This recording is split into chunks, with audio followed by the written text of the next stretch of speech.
Greetings. Shalom, shalom, shalom, family. I don't know what's going on with this camera. Acting like it don't want to see me now. When I was just on YouTube, it was clear. Now I'm recording it on my phone, and now it's a little dull and dusty. But anyway, nevertheless, the show must go on. I'm going to say this, and I'm going to be through with it. I've been up all of 15 minutes this morning. Shalom and greetings. I hope you all are happy, blessed, and well.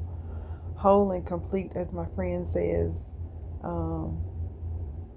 As my good friend says, I hope you are happy, whole, and complete. Her name is Lisa Marie, and you can find her channel at Afrocentric Home Designs, I believe. She's a Black American woman, Afro-American woman, and she's located in Ghana. But anyway, I've been following her channel for a few months now, and she's just a vibrant soul. But anyway, make a long story short, shalom and greetings. All praises to the Most High. Let me just say that. I've been awake all of 15 minutes. Well, I've been awake a little longer than that, but after getting up and refreshing myself and having a little hydration and speaking to the Father and reading my verse of the day and all that good stuff, within the last hour, I decided to turn on social media, as we do, turn on YouTube or whatever choice of social media you choose. In all of 15 minutes, I've seen 2 videos already. Not even 15 minutes. Probably within 5 minutes of each other. Because the first one I couldn't watch it more than a minute. And then the second one I couldn't watch it more than a minute. Shout out to Shula King, the comedian. He posted the second video on his channel. And then the first video, I believe, was on it was another diasporan's channel. But anyway, both of these cases are in Mississippi involving children, and I'm a Mississippian. So this absolutely breaks my heart to the core. And the sad part about it is, when your heart been broken so many times and broken for so long, that it tends to be like, what's left to break?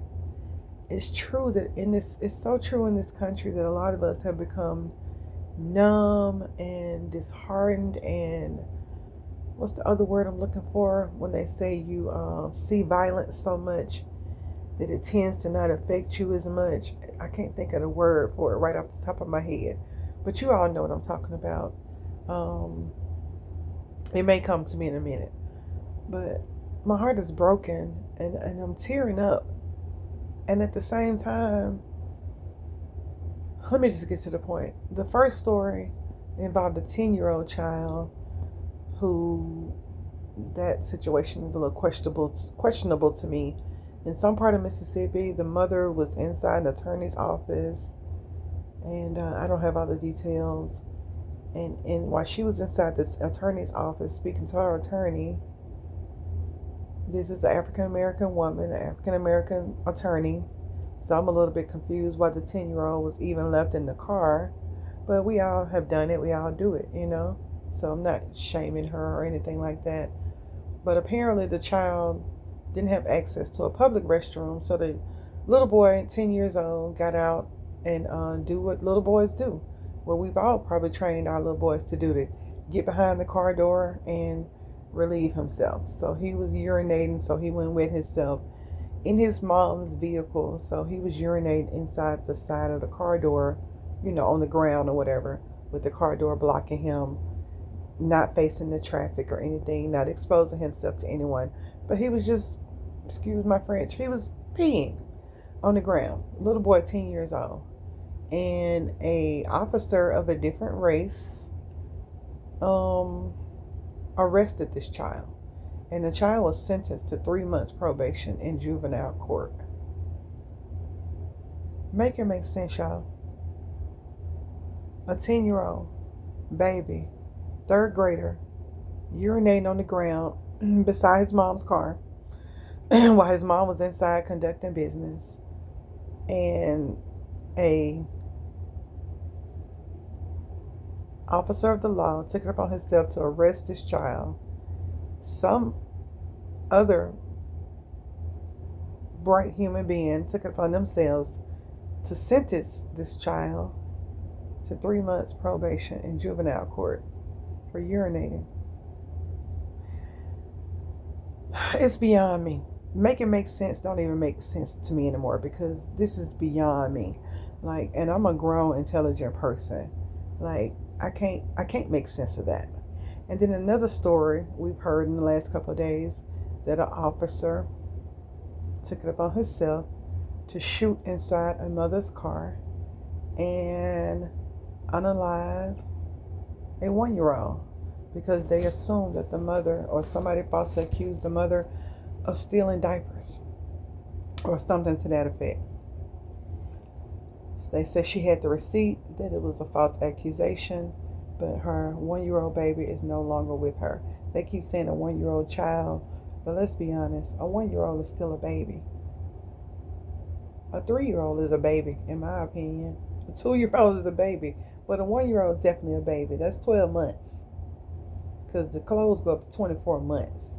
They don't start 2T or 3T or 4T until after 24 months. So up until 2 years old, you're still a baby. So this baby, 1 year old, is no longer with us because somebody took it upon themselves to discharge their firearm. And I'm quoting what Shula King said. Y'all know him. He's a comedian. And both of these incidents happened in Mississippi. I'm just bewildered. I'm just like, what in the world? What in the world? And I don't like to speak on these type of topics, y'all. But what in the world is going on? Yeah, that's all. My stomach hurts. Leave in the comments what y'all think. Have a nice day. Be prayerful. I love you all. Shalom.